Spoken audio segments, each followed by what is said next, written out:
Satu perkara yang mengejutkan sedang berlaku di Rusia, rakan-rakan. Maksud saya, ia sudah melepasi pukul 1 pagi, tetapi kadaran tontonan mencecah 40-37%. Bagaimana ini mungkin? Ia bukan perlawanan akhir Piala Dunia. Maksud saya, datuk saya tiba-tiba menangis tersesak semasa menonton TV. Saya tidak pernah melihat beliau begitu sebelum ini.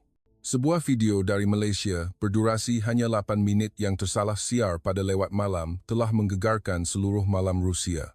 Apakah sebenarnya video ini sehingga menyebabkan rating waktu lewat malam melonjak 100 kali ganda dan mengapa rakyat Rusia menitiskan air mata apabila menontonnya? Selepas ini, saya akan menceritakan kepada anda tentang kisah kemalangan penyiaran yang belum pernah terjadi sebelum ini yang bermula dengan seorang wanita di Vladivostok. Assalamualaikum, nama saya Yekaterina. Saya bekerja sebagai penyelaras penjadualan program di stesen TV tempatan di Vladivostok. Selepas ini, saya akan menceritakan kisah malam yang mengubah hidup saya sepenuhnya. Pada malam 9 Mei, jam 11.45 malam, tiba-tiba siren amaran berbunyi dari pelayan utama. Fail dokumentari Harimau Siberia yang dijadwalkan bersiaran pada tengah malam telah rosak. Malah fail sandaran pun tidak dapat digunakan. Tinggal hanya 15 minit sebelum program bermula dan tidak ada masa yang cukup untuk mencari program lain sebagai pengganti. Saya pun segera mencari dalam folder kandungan kecemasan dengan cemas. Saya menemui sebuah video berdurasi 8 minit yang mengandungi perkataan alam dalam nama failnya. Kerana tergesa-gesa, saya memuat naik ke sistem penyiaran tanpa sempat menyemaknya dengan teliti. Saya fikir, lagipun, tiada siapa yang menonton kerana ia adalah cuti umum hari kemenangan yang paling panjang di Rusia. Semua orang di bandar telah pergi ke dacha, rumah percutian di luar bandar, meninggalkan hanya orang-orang seperti saya yang tiada tempat untuk pergi. Tepat tengah malam, video itu mula ditayangkan. Pada mulanya, ia menunjukkan pemandangan luar bandar yang tenang. Saya berasa lega dan pergi membancuh kopi. Tetapi, kira-kira 3 minit kemudian, apabila saya berpaling kembali ke monitor, saya terkejut teruk. Di skrin, berpuluh-puluh orang sedang menunduk menanam padi di sawah. Ini bukan dokumentari alam semula jadi. Tetapi sudah terlambat untuk memotong siaran di tengah jalan kerana ia akan kelihatan lebih pelik. Jadi, saya memutuskan untuk membiarkannya sahaja. Tetapi semakin saya menonton, semakin saya rasa pelik. Orang-orang dalam video itu kelihatan sangat gembira. Walaupun kerja itu kelihatan meletihkan dan menyakitkan belakang, mereka berbual, bergurau, dan ketawa dengan gembira. Seorang tok ketua sedang mengajar anak-anak muda menanam padi, manakala makcik-makcik menyanyi dan berjenaka sambil bekerja. Tetapi adegan yang paling menakjubkan ialah semasa rehat makan tengah hari. Mereka duduk melingkar di atas batas sawah, berkongsi makanan, nasi kerabu, ayam percik, dan kuih muih. Mereka saling menyuap dan menepuk belakang dengan lembut sambil berkata, "Bagus, teruskan." Ia adalah pemandangan yang mengharukan. Walaupun bukan dalam bahasa Rusia, terdapat sarikata di bawah, dan yang paling penting, suasana hangat itu disampaikan sepenuhnya ke dalam hati. Saya hanya duduk, menonton tanpa berkelip. Saya adalah budak bandar yang tidak pernah menjejakkan kaki keluar bandar sejak lahir. Tetapi entah mengapa, imej-imej itu membuatkan saya rasa rindu yang mendalam. Ia seperti gambaran Rusia pada masa lalu yang sering diceritakan oleh nenek saya. Dahulu, jiran-jiran seperti keluarga. Jika ada yang sakit, semua orang akan datang membantu. Apabila tiba musim menuai, seluruh kampung akan keluar membantu bekerja. 8 minit berlalu. Saya duduk diam seketika sebelum tersedar dan bersiap untuk program seterusnya. Berapa ramai sangatlah orang yang menonton program lewat malam begini, fikir saya.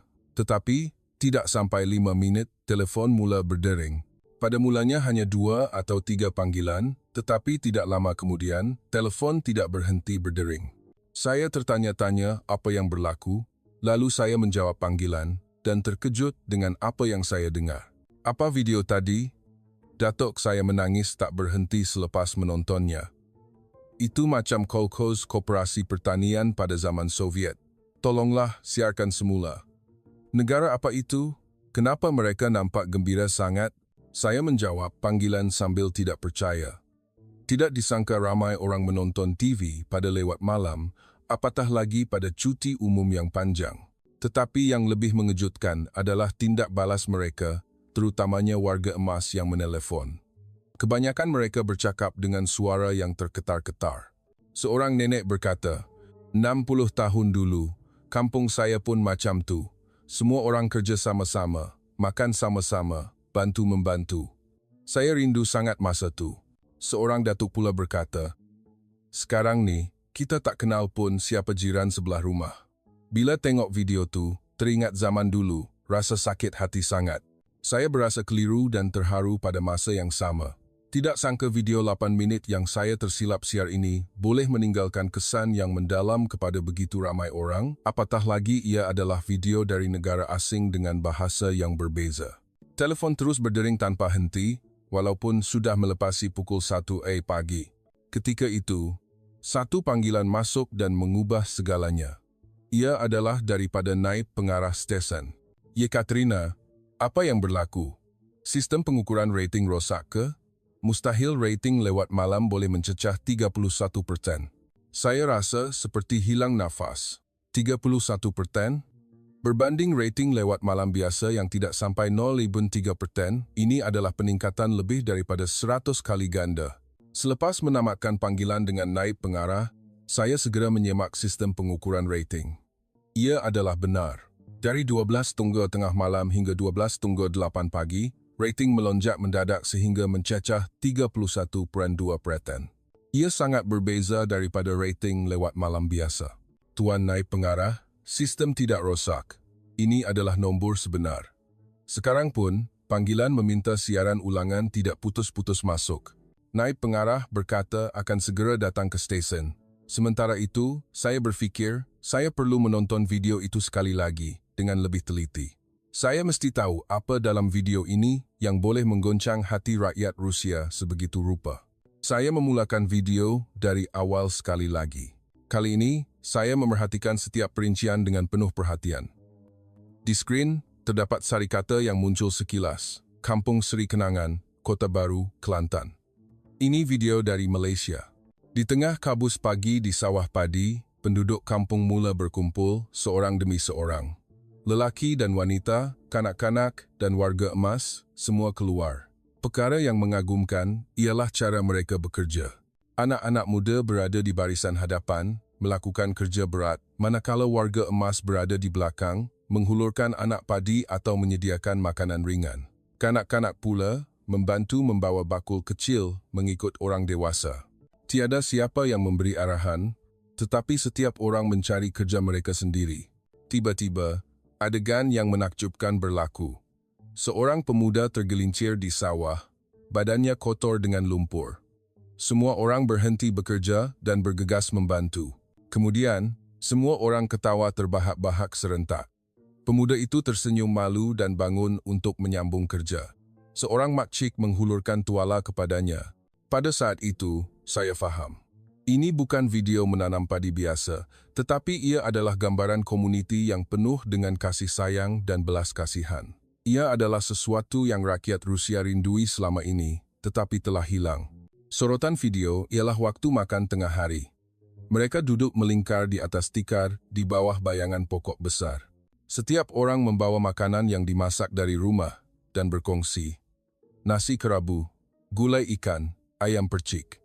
Hanya dengan melihat gambar itu, saya dapat merasakan kehangatan dan kemesraan. Ada satu adegan yang saya ingat dengan jelas. Seorang nenek melihat seorang pemuda makan nasi bungkus sendirian. Nenek itu mencedok lauknya sendiri ke dalam pinggan pemuda itu. Walaupun pemuda itu cuba menolak, nenek itu terus mencedok makanan kepadanya dengan wajah yang menyatakan, "Makan banyak-banyak, baru ada tenaga nak kerja." Walaupun ada sari kata, saya dapat merasakan perasaan itu sepenuhnya. Pada ketika itu, telefon lain masuk. Kali ini, dari pusat aduan sulit stesen. "Yeka, teruk. Pelayan hampir lumpuh." Ramai orang masuk ke laman web station. Semua orang mahu menonton video itu sekali lagi. Saya membuat keputusan nekat. Saya akan menyiarkan semula video yang sama pada pukul 1.30 pagi. Biasanya, ini adalah perkara yang mustahil, tetapi keadaan sekarang tidak normal. Sebaik sahaja, saya mengumumkan siaran ulangan akan dibuat. Telefon senyap serta-merta. Semua orang pasti bergegas duduk di hadapan TV. Saya pula menatap monitor dan memerhatikan perubahan rating. Tepat pada pukul 1.30 pagi, nombor itu melonjak gila-gilaan. 35%, 40%. Akhirnya, ia berhenti pada 43.7%. Ia adalah rekod rating tertinggi sepanjang masa pada waktu lewat malam. Bukan, ia adalah rekod yang belum pernah berlaku dalam sejarah industri televisyen Rusia. Tetapi kemudian, perkara yang lebih mengejutkan berlaku. Apabila video tamat, penonton mula datang ke stesen sendiri. Walaupun sudah melepasi pukul 2 pagi, orang ramai masih berkumpul di hadapan stesen. Kebanyakannya adalah warga emas. Beberapa datuk terpaksa menggunakan tongkat untuk membantu berjalan. Pengawal keselamatan menelefon saya dengan cemas. Yeka, sekarang di lobi tingkat 1, berpuluh-puluh orang sudah berkumpul dan semakin bertambah. Semua orang kata mereka nak jumpa orang yang membuat video ni. Saya terpaksa turun ke bawah. Apabila saya melangkah masuk ke lobi, saya terkejut dengan pemandangan itu. Ramai orang berkumpul dan semua orang merenung saya dengan mata bersinar. Seorang nenek berjalan masuk, memegang tangan saya dan berkata, "Terima kasih. Terima kasih kerana membantu kami mengingati apa yang kami telah lupakan." Pada saat itu, saya rasa terharu sehingga air mata bergenang. Sebenarnya, saya tidak melakukan apa-apa, hanya tersalah siar video. Tetapi tidak disangka, kesilapan itu menjadi sesuatu yang sangat bermakna kepada ramai orang. Orang ramai mula menceritakan kisah mereka sendiri kepada saya. Seorang datuk berkata, ia mengingatkannya pada masa mudanya bekerja di kolkhoz di Siberia. Seorang nenek pula berkata ia mengingatkannya pada musim menuai di kampung halamannya di Ukraine. Ketika itu, naib pengarah tiba. Dia terlopong apabila melihat pemandangan di lobi. Kemudian, dia berbisik kepada saya, "Yekaterina, ini bukan lagi kemalangan penyiaran biasa. Sesuatu yang lebih besar sedang berlaku." Ternyata, video itu adalah video yang didermakan kepada stesen oleh seorang rakyat Malaysia di Rusia beberapa tahun lalu kerana merindukan kampung halaman. Ia disimpan dalam folder kecemasan sehingga saya menemuinya secara kebetulan, seolah-olah takdir. Kata-kata naib pengarah adalah benar. Keesokan paginya, stesen itu huru-hara seperti medan perang. Telefon berdering tanpa henti. Wartawan berpusu-pusu masuk dan penonton masih terus datang. Yang pertama menghubungi ialah surat khabar tempatan. Dari surat khabar Vladistok Daily, kami mahu temu bual tentang rating ajaib semalam. Dari agensi berita Primorsky, kami nak tahu apa sebenarnya video dari Malaysia tu. Dari stesen TV Far East, boleh tak tolong analisis kenapa penonton jadi gila-gila begini? Saya tidak tahu apa yang harus saya katakan. Untuk mengatakan ia hanya kesilapan, ceritanya sudah terlalu besar. Di samping itu, ada masalah yang lebih besar menanti. Pengarah stesen memanggil saya sebaik sahaja dia tiba. Apabila saya masuk ke pejabatnya, suara dingin kedengaran. "Yeka, jelaskan, kenapa kamu siarkan video dari negara asing yang belum disemak tanpa kebenaran?" "Maafkan saya. Berlaku ralat pada pelayan, jadi saya terpaksa mencari program ganti dengan segera. Itu alasan, penyiaran adalah tanggungjawab awam. Bagaimana jika video itu ada masalah?" Kata-kata pengarah adalah benar. Saya hanya boleh menundukkan kepala dan menerima kesalahan. Tetapi pada ketika itu, setiausaha bergegas masuk. "Tuan pengarah, laporan rating segera." Rating dari siaran ulangan malam tadi, selepas dikumpulkan di seluruh negara, adalah 43.7%. Wajah pengarah berubah serta-merta. Rating sedemikian hanya boleh berlaku semasa siaran langsung perlawanan akhir Piala Dunia atau ucapan Tahun Baru Presiden. Kemudian, telefon dari ibu pejabat di Moskow masuk, stesen pusat juga mahukan video itu. Situasi berubah dengan pantas. Sekarang, ini bukan lagi kesilapan stesen tempatan, tetapi telah menjadi isu yang mendapat perhatian seluruh negara. Pengarah mengeluh dan berkata, pertama sekali, semak betul-betul asal-usul video dan semak hak cipta. Jika ada masalah, pada ketika itu, panggilan lain masuk. Kali ini, dari tempat yang lebih mengejutkan, dari Konsulat Jeneral Malaysia di Vladivostok, Kami menghubungi berkenaan video Malaysia yang disiarkan malam tadi. Kami ingin bekerjasama. Jantung saya berdebar kencang. Saya fikir masalah akan menjadi isu antarabangsa. Tetapi kata-kata seterusnya pegawai konsulat membuatkan saya lega. Jangan bimbang. Sebenarnya, kami menghubungi untuk mengucapkan terima kasih kerana video itu telah meningkatkan minat orang terhadap Malaysia secara mendadak. Jika boleh, kami ingin berjumpa untuk berbincang. Pada petang itu, saya pergi ke Konsulat Jeneral Malaysia di Vladivostok. Konsul Kebudayaan menyambut saya dengan mesra. Video itu adalah sebahagian daripada siri dokumentari luar bandar yang dihasilkan oleh stesen TV Malaysia. Nama programnya ialah Semangat Muhibbah di Kampung Kita. Jangan bimbang tentang hak cipta. Kami sudah menghubungi stesen TV di Malaysia dan mereka sangat gembira. Betul ke? Walaupun kami siarkan tanpa kebenaran, saya terkejut. Mereka kata, mereka kagum bahawa budaya gotong royong Malaysia boleh meninggalkan kesan yang begitu mendalam kepada rakyat Rusia. Sebenarnya, mereka juga menawarkan untuk memberikan program versi penuh bersama sari kata bahasa Rusia kepada kita. Gotong royong? Ini adalah kali pertama saya mendengar perkataan ini. Konsul menjelaskan kepada saya, gotong royong adalah tradisi tolong-menolong dalam pekerjaan di Malaysia.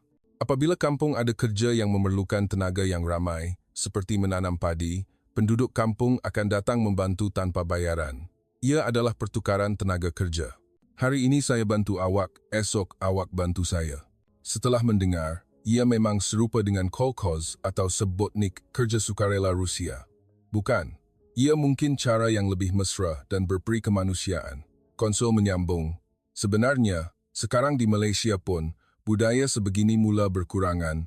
Jadi, mereka menghasilkan dokumentari sebegini untuk merakamkan tradisi tersebut. Tetapi, mereka tidak menyangka ia akan mencetuskan respons yang begitu hebat di Rusia. Semasa berjalan keluar dari konsulat, saya merenung banyak perkara. Walaupun bermula dari kesilapan, ini mungkin bukan hanya kebetulan. Sebuah kampung kecil di Malaysia telah menunjukkan sesuatu yang dirindui oleh rakyat Rusia selama ini. Apabila saya kembali ke stesen, keadaan menjadi lebih hebat. Bukan, untuk mengatakan hebat adalah lebih tepat. Papan perbincangan penonton di laman web lumpuh kerana terlalu ramai pengguna yang mengakses dan orang ramai masih berkumpul di hadapan stesen. Kemudian, ada berita yang lebih mengejutkan menanti. Stesen pusat di Moskow telah memutuskan untuk menyiarkan video itu di seluruh negara secara rasmi. Tetapi, ada syarat. Saya perlu pergi ke Moskow sendiri untuk menjelaskan tentang fenomena ini. Tetapi pada ketika itu, panggilan dari tempat yang tidak disangka-sangka masuk dari Pusat Kebudayaan Koryo Saram di Ussurisk. Hello, Cik Yeka. Kami adalah Koryo Saram generasi ketiga. Kami menonton program awak malam tadi, jadi kami menghubungi. Gotong royong yang awak sebut tu, ia sama seperti pumasi yang datuk nenek kami pernah buat. Koryo Saram keturunan rakyat Korea yang dipaksa berpindah ke Asia Tengah pada zaman Stalin. Saya tahu mereka telah kembali menetap di timur jauh Rusia, tetapi tidak sangka akan dihubungi seperti ini. Pada tahun 1937, ketika dipaksa berpindah, nenek moyang kami terselamat walaupun di tanah gersang Asia Tengah kerana pumasi inilah. Jika kami tidak tolong-menolong, kami tidak mungkin dapat hidup. Bila tengok video tu, air mata mengalir sendiri. Saya mendengar suara terketar-ketar dari hujung talian. Saya sendiri terasa sebak. Bagi mereka, video itu bukan sekadar pemandangan luar bandar biasa, tetapi ia adalah cara hidup dan kearifan nenek moyang mereka untuk terus hidup. Pengerusi Pusat Kebudayaan Koryo Saram membuat satu cadangan.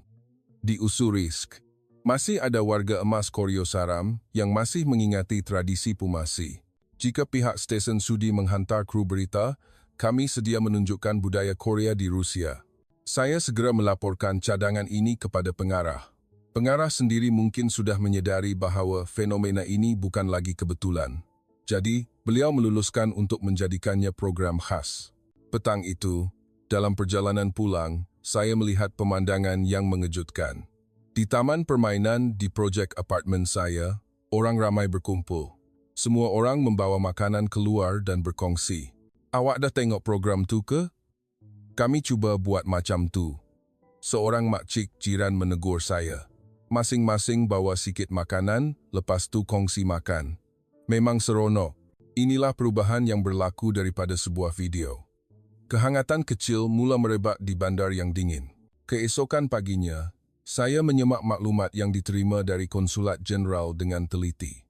Ia adalah keseluruhan siri semangat muhibbah di kampung kita. Dan ada satu episod yang sangat menarik perhatian. Ia adalah dokumentari berdurasi 45 minit bertajuk Hari Persiapan Kenduri. Kerana rasa ingin tahu, saya membukanya.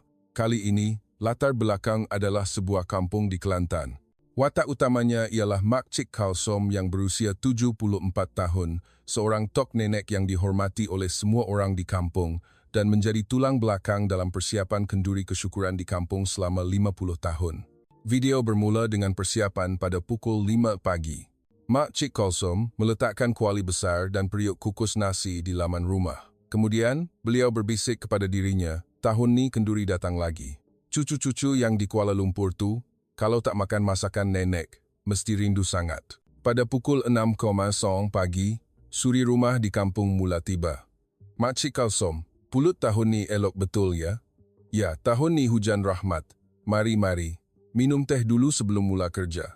Pemandangan nenek-nenek duduk melingkar minum teh itu sangat mengharukan. Tetapi apabila mendengar perbualan, saya tahu ini bukan hanya persiapan kenduri biasa. Anak bongsu dari Kuala Lumpur tak datang ke?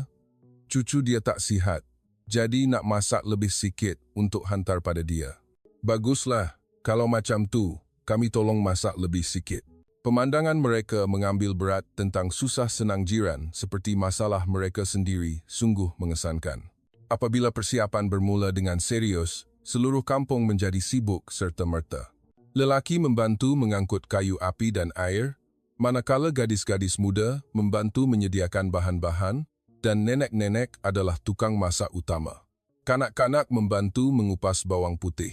Inilah kenduri, kata Mak Cik Kalsom kepada kamera. Tak boleh buat sorang-sorang, kena tolong-menolong baru sedap.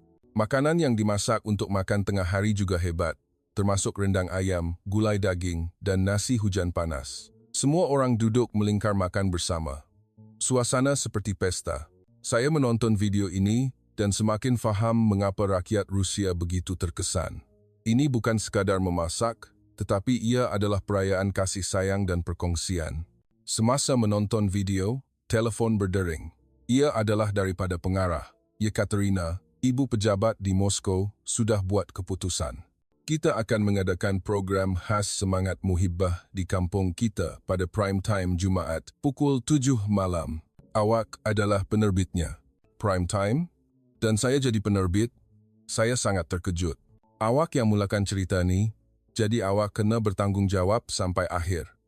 Dan berita untuk Koryo Saram di Ussurisk pun dah diluluskan. Pergi bersiap. Selepas menamatkan panggilan, saya duduk terdiam seketika. Tidak sangka kesilapan kecil akan menjadi projek besar seperti ini. Pada ketika itu, panggilan lain masuk. Kali ini, nombor yang tidak dikenali. Assalamualaikum. Nama saya Olha Park, Koryo Saram generasi ketiga, tinggal di Kizilorda, Kazakhstan. Saya nampak berita dari Rusia tentang video Pumasi Malaysia yang sedang tular. Ya, betul. Tapi awak di Kazakhstan.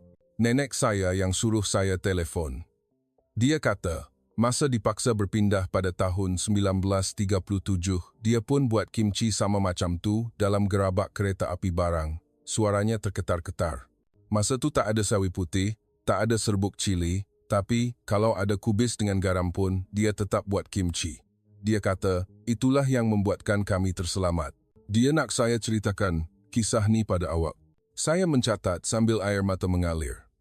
Kimchi bukan sekadar makanan, tetapi ia adalah kelangsungan hidup, harapan, dan kampung halaman. Di dalam kereta api yang menuju ke Ussurisk, saya mengkaji sejarah Koryo Saram. Pada Oktober 1937, atas perintah Stalin, lebih 170,000 rakyat Korea yang tinggal di Timur Jauh dipaksa berpindah ke Asia Tengah. Mereka diangkut dalam gerabak kereta api sejauh lebih 6,000 kilometer dan puluhan ribu meninggal dunia semasa perjalanan. Apabila saya turun dari kereta api di stesen Ussurisk, pengerusi pusat kebudayaan Koryo Saram sedia menanti. Cik Yeka, selamat datang. Warga emas kami sedang menunggu untuk bertemu dengan awak. Apabila sampai di pusat kebudayaan, memang ada puluhan datuk dan nenek yang berkumpul, nenek yang kelihatan paling tua bangun berdiri. Nama saya Maria Kim. Saya yang paling tua di kampung ini, 93 tahun. Masa dipindahkan, saya baru 6 tahun. Nenek itu mengeluarkan album gambar lama. Dalam foto yang pudar itu, beliau menunjuk satu gambar dan berkata, "Ini diambil di Kazakhstan, tahun 1938. Tengok, semua orang kurus kering, tapi masih buat kimchi. Orang dalam gambar kurus sehingga tinggal tulang, tetapi mereka duduk melingkar di sekeliling tempayan yang ditanam dalam tanah. Masa tu nak cari sawi putih kat mana? Kami guna kubis, lobak merah, apa saja yang boleh dapat. Serbuk cili pun tak ada, kami guna paprika liar. Tapi kimchi tetap kimchi. Rasa dia buat kami rasa macam balik rumah." Nenek lain yang duduk di sebelah menambah, "Bila nak tanam tempayan kimchi, seluruh kampung akan keluar membantu. Mula-mula orang Rusia tengok pelik, tapi lepas tu mereka pun datang makan sekali," kata sedap. Apabila mendengar kisah itu, saya faham bagaimana Pumasi dan kimchi saling berkaitan. Ia adalah semangat perkongsian dan tolong-menolong dalam situasi yang paling teruk. Dan itulah yang membuatkan Koryo Saram terselamat. "Hari ini, kami akan buat kimchi istimewa untuk awak tengok," Nenek Maria menawarkan. "Kami nak rakyat Rusia tengok cara kami buat kimchi." Apabila melihat bahan-bahan yang disediakan, ia sangat berbeza daripada kimchi Korea. Ada kubis, beetroot, paprika liar, dan dill. Tetapi gaya nenek itu sangat cekap. "Ni, potong kubis kepada 4 bahagian, lepas tu rendam dalam air garam." Kepekatan sangat penting. Setiap nenek membantu menjelaskan. Di sebelah, Koryo Saram generasi baharu sedang mencatat dan belajar. "Generasi kami tak banyak belajar betul-betul," kata seorang wanita berusia 40-an. "Kami cuba jadi orang Rusia, jadi kami tinggalkan semua identiti Korea. Sekarang baru kami menyesal." Semasa membuat kimchi, nenek itu menceritakan kisah masa lalu. Musim sejuk pertama selepas dipindahkan adalah yang paling susah. Tak ada apa nak makan. Ingat dah nak mati semua, tapi terselamat sebab kimchi ni ada vitamin, jadi tak kena penyakit scurvy. Ya, jiran Rusia kami makan kimchi dan kata badan rasa bertenaga. Sejak tu, kami mula bertukar barang. Kami tukar kimchi dengan roti. Saya menyedari bahawa kimchi bukan sekadar makanan, tetapi ia adalah medium pertukaran budaya. Apabila pembuatan kimchi hampir siap, perkara yang mengejutkan berlaku. Jiran-jiran Rusia mula tiba. "Nenek Maria, dengar kata, buat kimchi? Boleh tengok tak? Tahun lepas kimchi yang nenek bagi tu sedap sangat. Nak datang belajar cara buat." Tidak lama kemudian, pusat kebudayaan itu bertukar menjadi kelas membuat kimchi dengan rakyat Rusia dan Koryo Saram bercampur. Selepas Ussuriyisk, saya mula membuat persiapan untuk siaran rasmi program pertama. Program Semangat Muhibbah di kampung kita. Episod pertama sudah tentu adalah episod khas tentang kenduri dan masakan. Saya menggabungkan video gotong royong yang tersalah siar pada mulanya dengan kisah persiapan kenduri Mak Cik Kalsom di Kelantan dan kisah Koryo Saram yang saya temui. Sebelum siaran, saya sangat bimbang. Ini bukan kesilapan lagi, tetapi siaran rasmi. Adakah orang masih akan menonton? Jumaat, tepat pukul 7.30 malam, program akhirnya bermula. Assalamualaikum. Selamat datang ke program Sulung Semangat Muhibbah di kampung kita. Hari ini, kita akan menceritakan kisah kenduri. Saya sendiri mengambil peranan sebagai pengacara. Walaupun gemetar, saya cuba bercakap setenang mungkin. Ia bermula dengan video persiapan kenduri Mak Cik Kalsom. Kali ini, ia adalah versi penuh dengan sari kata bahasa Rusia. Kemudian, saya menceritakan kisah nenek Koryo Saram yang saya temui di Ussuriyisk. Pada tahun 1937, walaupun semasa dipaksa berpindah, Koryo Saram masih membuat kimchi. Ia adalah identiti dan cara mereka untuk terus hidup. Semasa siaran, saya sentiasa menyemak tindak balas penonton secara real time. Ia sangat luar biasa. Nenek saya pun pernah buat jeruk sayur macam kimchi masa perang. Tak pernah tahu pun Koryo Saram ada sejarah macam ni. Tiba-tiba rasa nak makan makanan Malaysia. Apabila program tamat, laman web stesen lumpuh sekali lagi. Soalan tentang cara membuat makanan Malaysia membanjiri. Keesokan paginya, saya melihat pemandangan yang menakjubkan di pasar tengah bandar Vladivostok. Orang ramai berpusu-pusu datang. Semua orang datang untuk membeli serai, daun limau purut dan belacan. Semalam tengok program, ya? Tanya seorang makcik. Ingat nak cuba masak makanan Malaysia. Tak sangka orang lain pun fikir macam tu. Penjual di pasar pun terpinga-pinga. Dah 40 tahun berniaga, tak pernah jumpa macam ni. Bahan-bahan masakan Malaysia habis dijual. Kedai runcit Asia pun sama. Maaf, stok baru akan sampai minggu depan, kata pemilik kedai meminta maaf. Tak sangka permintaan tiba-tiba meningkat macam ni. Tetapi kemudian, perkara yang lebih mengagumkan berlaku. Nenek Koryo Saram mula menawarkan diri untuk mengajar membuat kimchi secara sukarela. Kami akan tolong, Nenek Maria menghubungi stesen. Kami nak ajar rakyat Rusia buat dengan cara yang betul. Seminggu selepas siaran pertama, saya menerima arahan untuk berpindah ke Moskow. Ibu pejabat Rusia, Satu TV, memutuskan untuk meluaskan program Semangat Muhibbah di kampung kita untuk disiarkan di seluruh negara. Yekaterina, tahniah. Pengarah penjadualan program di Moskow menjabat tangan saya. Jom kita cipta keajaiban Vladivostok di seluruh negara. Moskow sangat berbeza daripada Vladivostok. Ia adalah bandar besar dengan lebih 12 juta penduduk. Adakah bandar ini akan memahami semangat muhibbah Malaysia, fikir saya. Dalam persiapan untuk siaran seluruh negara yang pertama, saya mencuba kaedah baharu.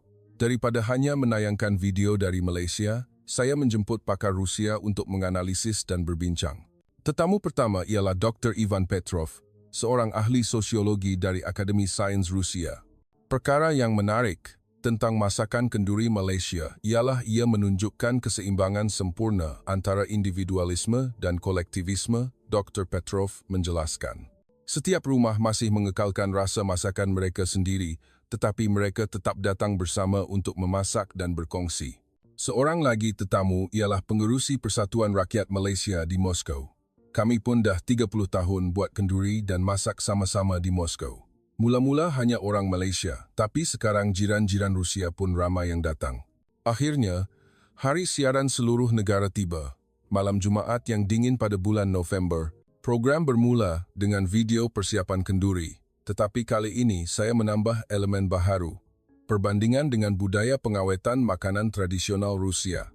Rusia sendiri ada makanan jeruk seperti timun jeruk yang dipanggil solyonye ogortsi atau kubis jeruk yang dipanggil kvashnaya kapusta, saya menjelaskan. Tetapi kenduri Malaysia ada keistimewaan, iaitu ia bukan sekadar pengawetan makanan, tetapi ia adalah budaya perkongsian. Semasa program, terdapat detik yang mengharukan. Ia adalah sambungan video call dengan Mak Cik Kalsom di Kelantan. Salam dari semua rakyat Rusia. Nenek itu melambai. Tak sangka masakan nenek ni popular sampai jauh macam ni. Rasa malu pula. Kami membenarkan penonton bertanya soalan melalui penterjemah. Nenek, apa rahsia masakan? Rahsia? Senang je. Kena fikirkan orang yang nak makan, jawab nenek itu. Cucu nenek suka masin, jadi bubuh garam kurang sikit. Cicit tak pandai makan pedas, jadi letak cili kurang sikit. Jawapan yang hangat itu menyebabkan ruang sembang meletus. Macam nenek saya, teringat babushka kita. Ini baru makanan yang dimasukkan kasih sayang. Rating melonjak naik secara real time dari 30% sehingga mencecah 35%. Selepas program tamat, perkara yang mengejutkan berlaku di seluruh Moskow. Kumpulan Memasak Malaysia mula ditubuhkan. Tanda pagar, Masak Malaysia muncul di media sosial. Kumpulan penduduk Jalan Arbat nak buat acara Memasak Malaysia hujung minggu ni. Siapa nak join? Apartmen kami pun buat sama. Kedutaan Malaysia pun menghubungi. Cik Yeka, terima kasih banyak. Awak telah membawa pertukaran budaya Malaysia-Rusia ke peringkat seterusnya. Kerajaan kami nak beri sokongan. Selepas kejayaan episod kenduri, saya memutuskan untuk meluaskan siri itu. Topik kedua ialah Majlis Tahlil dan Doa Selamat. Saya sangat bimbang bagaimana hendak menerangkan budaya ini kepada rakyat Rusia kerana ia mungkin disalah anggap dari segi agama. Ketika itu, ada seorang yang memberi idea yang baik kepada saya, iaitu Bapa Andre, seorang paderi Ortodoks Rusia. Intipati Majlis Tahlil Malaysia bukan upacara keagamaan, tetapi luahan kasih sayang dalam keluarga. Pada dasarnya, ia sama seperti upacara memperingati arwah kami dalam Ortodoks. Dalam program, kami menunjukkan proses penyediaan makanan untuk majlis tahlil dengan terperinci. Gambaran persiapan makanan yang disukai oleh si mati dengan penuh teliti dan detik keluarga berkumpul untuk mengenang memori. Masa Atuk masih ada, dia suka sangat laksa Kelantan ni. Temu bual keluarga Malaysia itu sangat mengharukan. Setiap tahun, bila tiba hari ini, kami akan ingat Atuk. Tindak balas penonton Rusia jauh lebih baik daripada yang dijangka.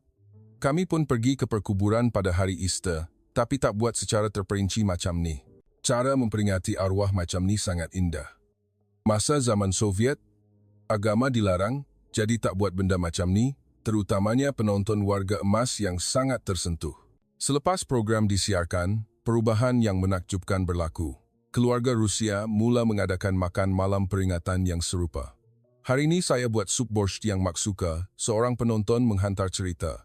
Bila semua ahli keluarga berkumpul dan bercakap tentang Mak rasa seronok sangat. Topik ketiga ialah pasar basah. Gambaran pasar Siti Khadijah yang meriah, peniaga yang peramah, dan budaya memberi barang percuma. Tambah, semuanya merangsang memori rakyat Rusia pada zaman Soviet.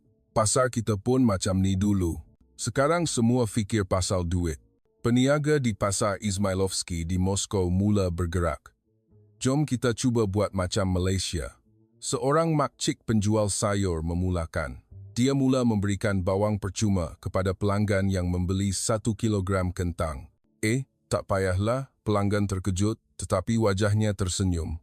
Dah tengok program Malaysia kan? Kena ada muhibbah. Muhibbah. Perubahan kecil ini mula merebak ke seluruh pasar. Perbualan antara peniaga dan pelanggan semakin banyak dan pasar kembali hidup. Stesen menerima panggilan dari pelbagai wilayah.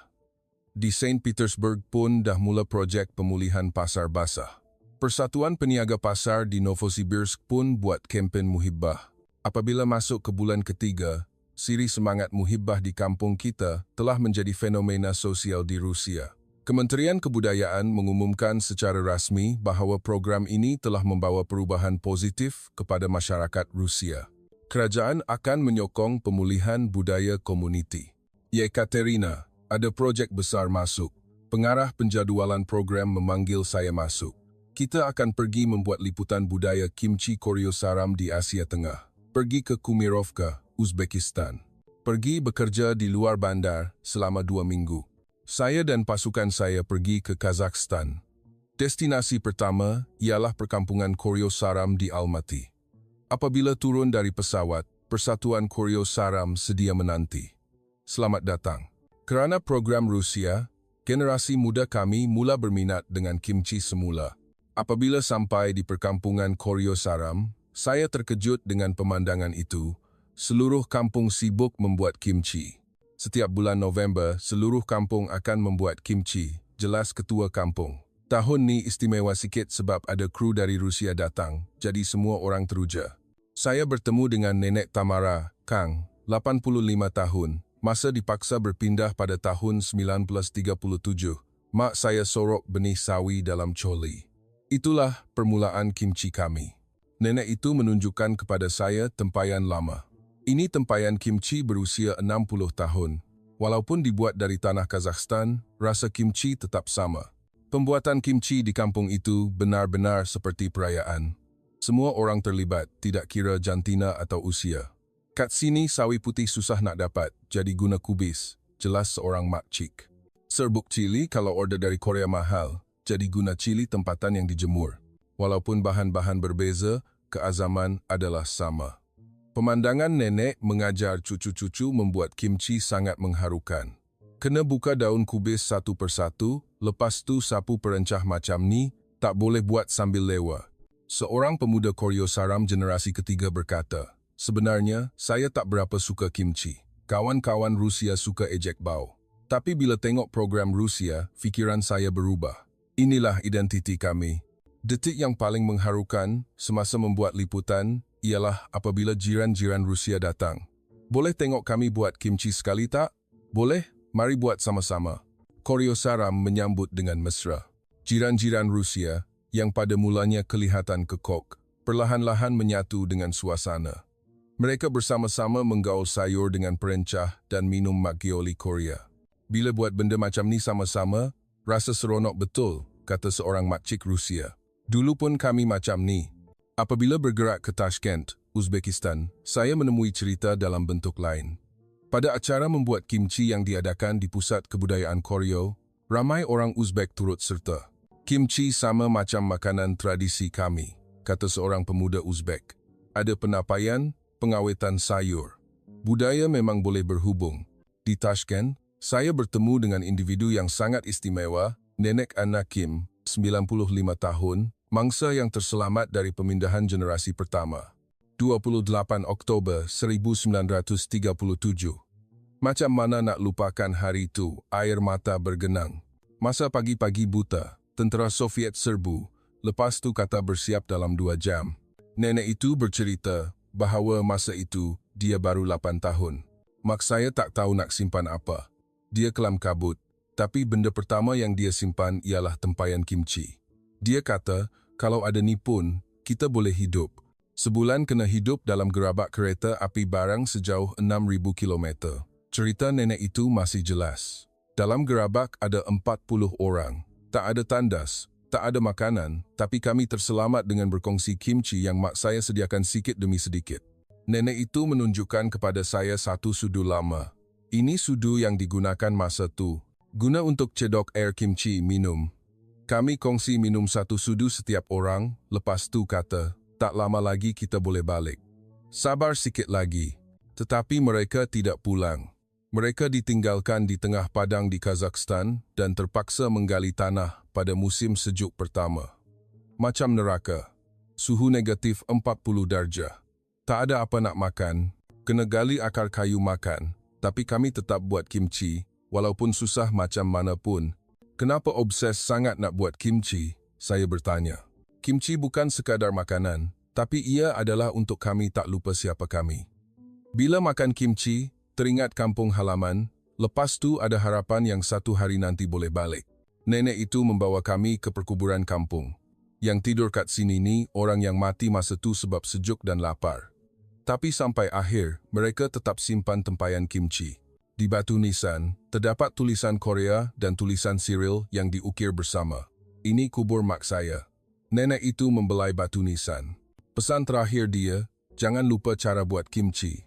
Dalam perjalanan pulang ke penginapan, selepas membuat liputan, semua orang dalam pasukan senyap.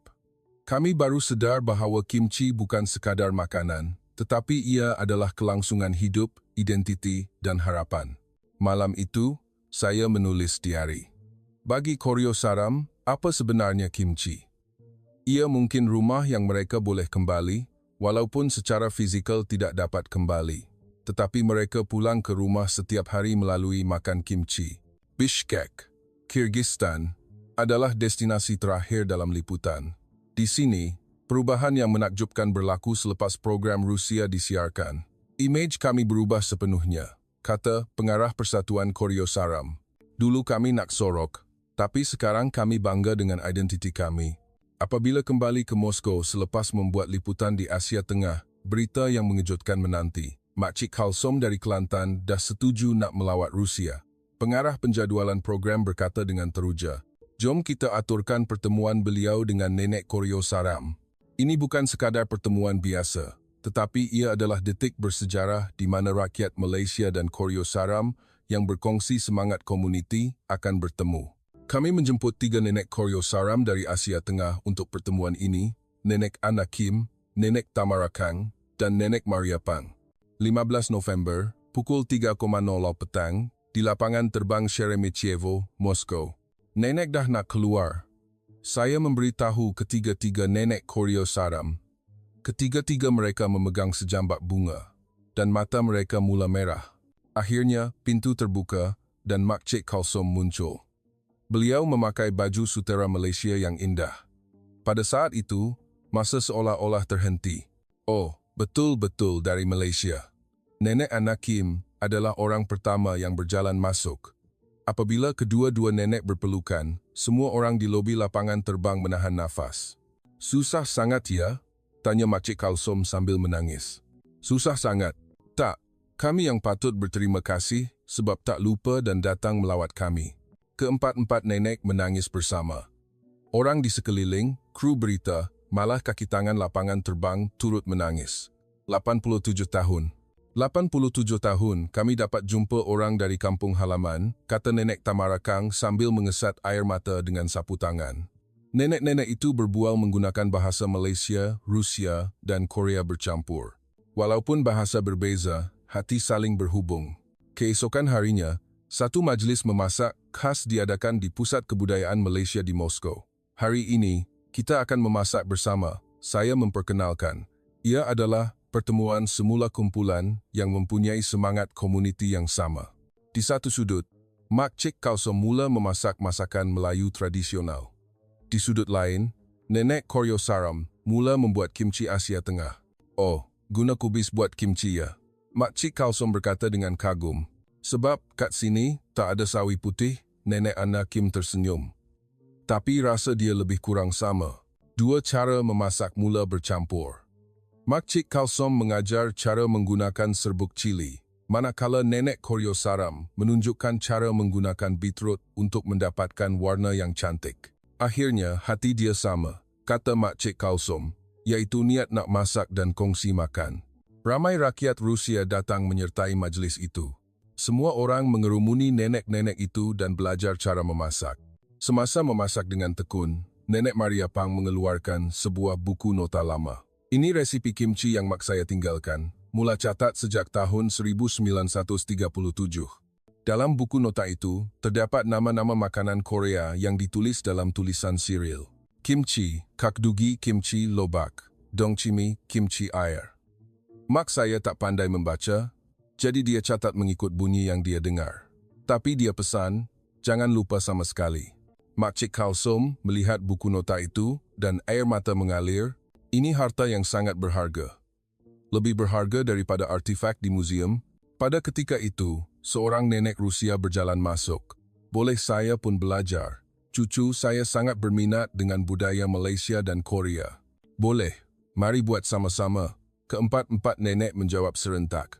Dalam sekelip mata, tempat itu bertukar menjadi kelas memasak kecil. Nenek-nenek itu menjadi guru dan mengajar rakyat Rusia. Pegang sayur macam ni ya. Jangan picit kuat sangat. Bubuh serbuk cili macam ni. Oh, dah terlebih, nanti pedas.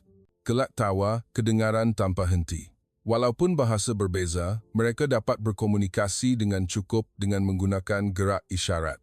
Semasa makan tengah hari, terdapat menu istimewa yang disediakan, yaitu gulai kawah Malaysia dan pelmeni dumpling Rusia. Dan sudah tentu, ada masakan Melayu dan kimchi yang baru siap. Inilah perpaduan, kata seorang peserta. Makanan tiada sempadan. Semasa makan, nenek-nenek itu bercakap tentang perkara yang lebih mendalam. Kalau kami buang kimchi, kami akan jadi orang Rusia sepenuhnya, kata Nenek Tamara Kang. Tapi kerana kimchi, kami tak lupa siapa kami. Di Malaysia pun, sekarang ramai yang beli kimchi dan makanan siap, jawab Mak Cik Kausom. Tapi bila tiba hari perayaan, kami akan masak sendiri. Itulah perasaan kami. Pada sebelah petang, pengumuman yang mengejutkan dibuat. Timbalan Menteri Kebudayaan Rusia datang menyertai majlis itu sendiri. Hari ini, apabila saya melihat suasana di sini, saya menyedari kuasa budaya. Kerajaan akan menyokong pemeliharaan budaya Koryo Saram. Kemudian, pengumuman yang lebih mengejutkan menyusul. Kami akan menetapkan bulan November setiap tahun sebagai bulan budaya perkongsian. Kami akan mengadakan festival masakan dan menggalakkan pertukaran budaya di seluruh Rusia. Serta-merta, tepukan gemuruh kedengaran di seluruh majlis. Nenek Koryo Saram berpelukan sambil menangis. 87 tahun. 87 tahun kami dapat pengiktirafan. Apabila memasak berakhir, makanan perpaduan yang keempat-empat nenek itu hasilkan bersama pun siap. Ini makanan perpaduan, kata Mak Cik Kausom. Gabungan cara Malaysia dengan cara Koryo Saram. Cuba rasa. Nenek-nenek itu mencedok makanan dan berkongsi dengan peserta majlis. Rasa dia istimewa betul. Rasa yang ada sejarah. Selepas majlis memasak itu berjaya dengan cemerlang, saya menerima jemputan yang tidak dijangka. Kerajaan Malaysia menjemput saya melawat. Cik Yekaterina, telah memberikan sumbangan besar kepada pertukaran budaya Malaysia-Rusia. Kami mahu awak merasai Malaysia sendiri. Jadual perjalanan melawat Malaysia selama 2 minggu pun bermula. Destinasi pertama sudah tentu ialah Kelantan. Selamat datang. Mak Cik Kalsom menunggu saya di pintu masuk kampung. Seluruh kampung teruja betul sebab penerbit dari Rusia nak datang. Seluruh kampung penuh dengan papan tanda sambutan. Selamat datang sahabat dari Rusia. Kita bersatu dengan makanan dan muhibbah. Apa ni? Saya terkejut. Dengar kata kampung kami popular sampai ke Rusia. Semua orang nak ucap terima kasih pada awak. Apabila masuk ke dalam rumah, meja penuh dengan makanan yang disediakan. Ayam kampung, gulai lemak, nasi dagang, dan banyak lagi masakan Melayu yang lain. Ini semua makanan dari kampung kami, jelas nenek itu. Nenek tak masak sorang-sorang. Jiran-jiran tolong buat sikit seorang. Kenapa perlu buat sampai macam ni? Saya terkedu. Sebab kamu di Rusia menghargai budaya kami.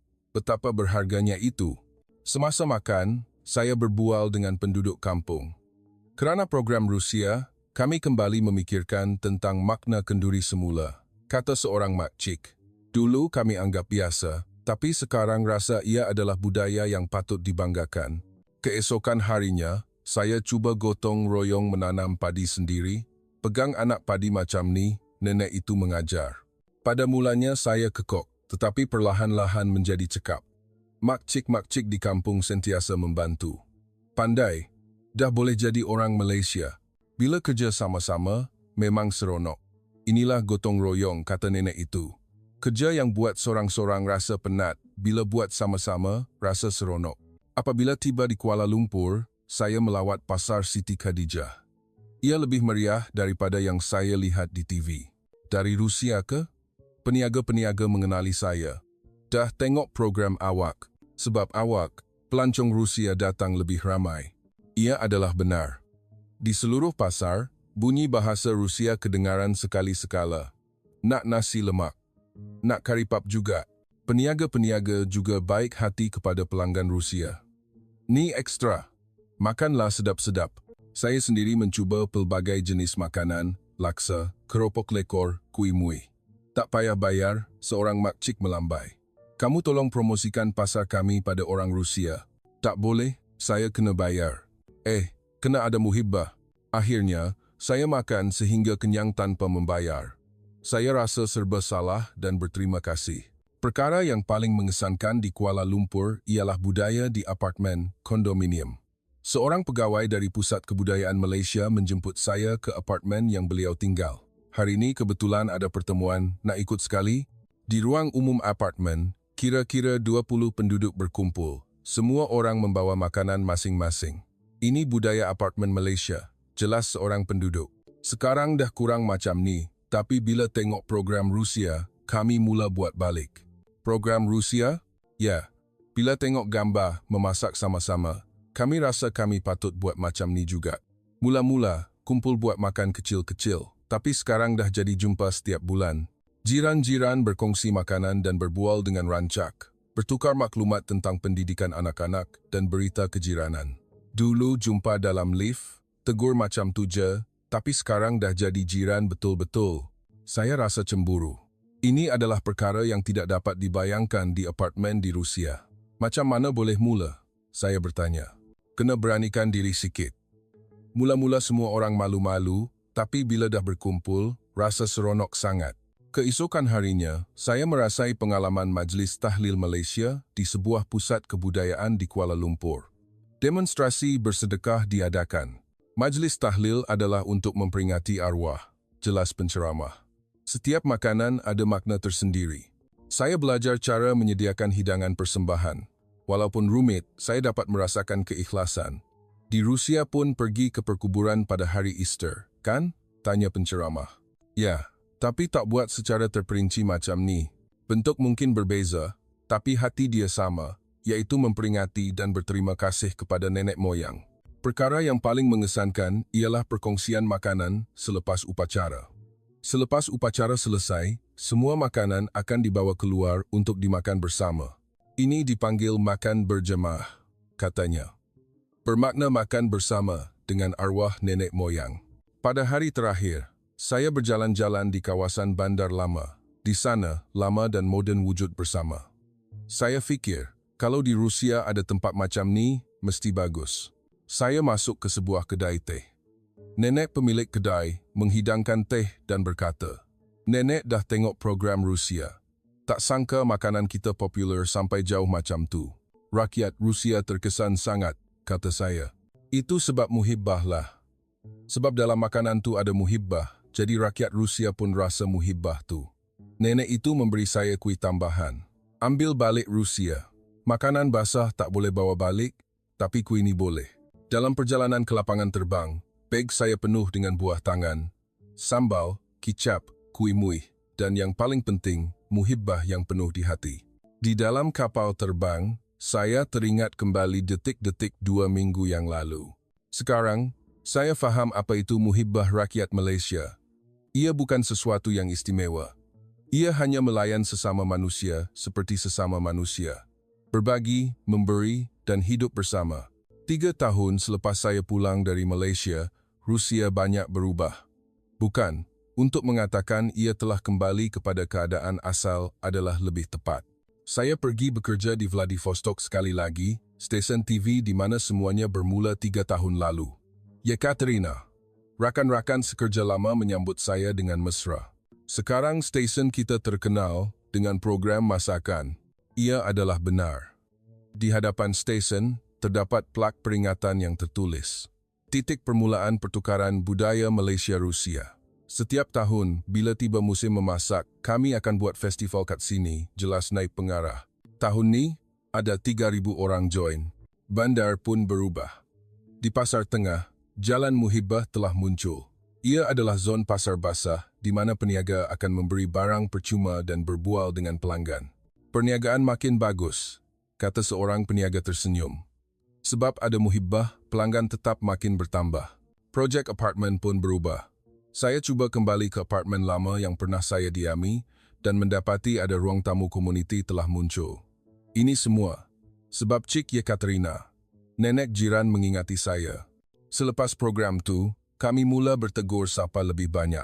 Apabila kembali ke Moskow, perubahan masih berterusan. Statistik yang diumumkan oleh kerajaan sangat mengagumkan. Sepanjang 3 tahun yang lalu, interaksi antara jiran meningkat dengan mendadak, kadar kemurungan menurun dan kepercayaan sosial meningkat. Tetapi yang lebih penting daripada nombor ialah air muka orang ramai. Jalan raya kelihatan lebih ceria, lebih banyak gelak tawa dan lebih ramai orang bertegur sapa. Stesen TV pun berubah. Siri Semangat Muhibbah di kampung kita telah dihasilkan sehingga musim ke-5 dan sekarang ia telah berkembang menjadi siri Muhibbah Dunia. Lepas ni nak pergi negara mana? Tanya pengarah penjadualan program. Kali ni kita pergi Meksiko, negara yang mempunyai budaya kekeluargaan yang kuat. Minat rakyat Rusia terhadap Malaysia masih berterusan. Sekolah bahasa Melayu meningkat 10 kali ganda dan terdapat lebih 100 restoran Malaysia. Nak nasi lemak, pelanggan Rusia memesan makanan dengan bersahaja. Yang lebih menakjubkan ialah pembangunan masakan Malaysia dalam bentuk Rusia. Sekarang, ada menu fusion seperti nasi kerabu dengan beetroot atau pelmeni inti gulai kawah. Budaya berkembang daripada gabungan inilah, kata seorang chef. Komuniti Koryo Saram berubah sepenuhnya. Mereka tidak lagi bersembunyi, tetapi bangga dengan identiti mereka. "Kami telah bertindak sebagai jambatan budaya," kata nenek Anakim dengan bangga. "Akhirnya, kami mendapat pengiktirafan selepas 87 tahun. Sokongan daripada kerajaan juga menjadi lebih sistematik. Bulan Budaya Perkongsian menjadi acara peringkat kebangsaan dan budaya Koryo Saram menjadi warisan yang perlu dipelihara." Suatu hari, saya mendengar berita istimewa. Ia adalah kisah sebuah kampung di Siberia. Ia hampir menjadi kampung terbiar, tetapi kembali hidup kerana terkenal sebagai kampung perkongsian. Anak-anak muda pun kembali. Kadang-kadang, saya teringat malam itu. Malam 9 Mei, di bilik kawalan penyiaran di mana saya duduk sendirian. Kesilapan 8 minit itu, adakah ia takdir? Ia kebetulan, saya menjawab Mak Cik Kalsom yang membuat video call. Tapi ia dah jadi suratan takdir. Beliau ketawa. "Ya, kebetulan telah menjadi suratan takdir. dan kesilapan telah menjadi keajaiban. Sekarang, di meja kerja saya, terdapat hadiah istimewa. Tempayan kimchi kecil yang dibuat oleh Nenek Koryo Saram, surat tulisan tangan daripada Makcik Kalsom, dan kad terima kasih daripada penonton Rusia. Tetapi, perkara yang paling berharga ialah lukisan seorang kanak-kanak. Ia adalah gambar nenek Rusia dan nenek Malaysia sedang memasak bersama. Di bawahnya, terdapat tulisan berjalur, Muhibbah. Anak saya tanya, apa itu Muhibbah? Ibu kanak-kanak yang menghantar gambar itu menelefon dan menceritakan. Saya cakap dengan dia, ia sama macam makanan sedap yang nenek kongsi bagi makan tu. Dia pun kata, oh, fahamlah. Muhibbah yang difahami oleh kanak-kanak itulah perubahan yang sebenar. Hari ini, di suatu tempat di Rusia, keajaiban kecil masih berlaku. Di sebuah apartmen di Novosibirsk, jiran-jiran sedang berkumpul untuk memasak. Tahun ni kena buat lagi pedas. Di pasar di Saint Petersburg, seorang peniaga sedang memberikan barang percuma kepada pelanggan. Kena ada muhibbah. Di sebuah rumah di Moskow, keluarga sedang menyediakan makan malam istimewa untuk memperingati nenek. Ini sup borscht yang nenek suka. Perubahan kecil, tetapi apabila ia bergabung, ia menjadi gelombang besar. Stesen TV dari Malaysia menghubungi. Kami nak buat dokumentari khas, Muhibbah, yang mencipta keajaiban versi Rusia dengan Cik Yekaterina sebagai watak utama, kata penerbit. Tapi saya cuma tersilap buat je, kata saya. Kami nak tunjukkan bahawa kesilapan itu telah mencipta hasil yang indah, jawabnya. Semasa penggambaran, saya bertemu ramai orang lagi. Nenek yang pernah menangis di lobi stesen 3 tahun lalu, kini telah menjadi guru memasak. Hidup nenek berubah sebab Cik Yekaterina. Sekarang dah tak sunyi.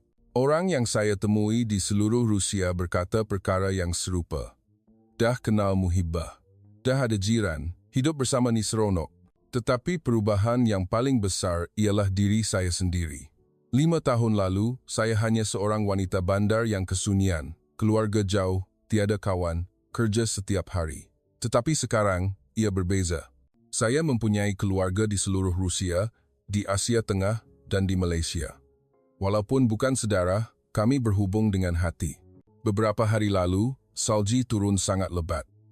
Saya sepatutnya bersendirian, tetapi tiba-tiba terfikir. Jom ajak jiran-jiran datang masak sama-sama. Saya menghantar mesej dalam kumpulan sembang dan mesej balas datang serta-merta. Nanti saya bawa minuman. Nanti saya buat pancake. Sejam kemudian, apartmen kecil saya dipenuhi dengan gelak tawa. Di luar tingkap, salji masih turun dengan lebat, tetapi di dalam, ia hangat. Bau makanan yang harum, bunyi gelas berlaga, gelak tawa jiran-jiran. Muhibbah ni macam ni rupanya, saya sedar. Ia bukan sesuatu yang besar. Ia hanya hidup bersama, berkongsi, melayan sesama manusia seperti sesama manusia. Inilah yang diajar oleh kesilapan 8 minit itu kepada saya. Manusia tidak hidup bersendirian. Kita semua berhubung, dan nama hubungan itu ialah Muhibbah. Esok, di suatu tempat, seseorang akan mengetuk pintu jiran. Saya ada masak makanan ni, cuba rasa. Dan satu lagi keajaiban kecil akan bermula. Bagaimana kisah menakjubkan daripada Cik Yekaterina dari Vladivostok ini? Keajaiban 5 tahun yang bermula dari kesilapan 8 minit. Perjalanan yang mengesankan di mana video dari sebuah kampung kecil di Malaysia telah menghangatkan malam dingin Rusia. Keazaman nenek yang memasak, air mata Koryo Saram yang bertemu semula selepas 87 tahun, dan gelombang Muhibbah yang merebak merentasi sempadan. Semua ini menghantar mesej yang jelas kepada kita bahawa perkara yang boleh mengubah dunia bukanlah rancangan besar atau wang yang banyak, tetapi adalah sedikit perhatian dan muhibbah terhadap jiran. Hari ini, cuba tegur jiran anda dahulu. Keajaiban bermula dengan perkongsian sepinggan kecil makanan atau secawan teh suam. Saya harap kisah yang mengharukan ini akan disampaikan kepada lebih ramai orang. Jika anda suka video ini, sila tekan like, subscribe, dan yang penting, bantu kongsi. Supaya lebih ramai orang dapat tahu tentang keajaiban indah yang lahir daripada muhibbah rakyat Malaysia. Klik kecil anda mungkin menjadi permulaan keajaiban baharu. Terima kasih.